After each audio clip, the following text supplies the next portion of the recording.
Le tailleur de pierre est le secret du contentement. Il était une fois au pied d'une montagne, un humble tailleur de pierre nommé Kenji. Chaque jour, il brisait des blocs sous un soleil de plomb, ses mains calleuses racontant 1000 efforts silencieux. Il ne se plaignait jamais, mais parfois, en regardant les seigneurs passer à cheval ou les nuages couvrir le palais de l'empereur, un soupir lui échappait.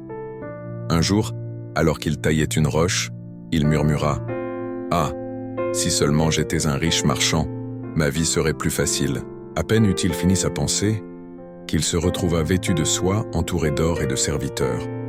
Il était devenu marchand. Il profita de son nouveau pouvoir, jusqu'au jour où un seigneur lui refusa le passage sur la route. Alors, il pensa, « Être marchand ne suffit pas.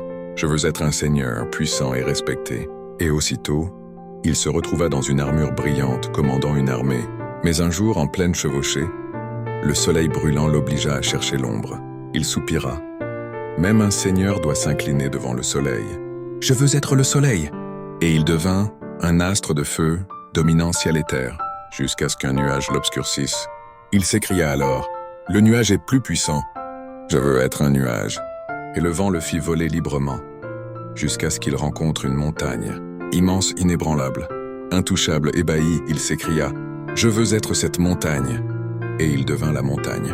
Mais alors qu'il savourait sa grandeur, il sentit quelque chose, une douleur. C'était un petit tailleur de pierre, martelant son flanc avec acharnement.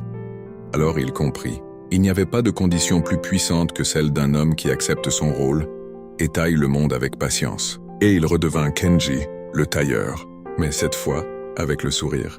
On croit que l'herbe est plus verte ailleurs, jusqu'à ce qu'on réalise que ce n'est pas l'herbe, mais le regard qu'on porte dessus qui la rend belle. Le vrai pouvoir, c'est la paix intérieure. Ce tailleur n'était pas petit, il transformait des montagnes.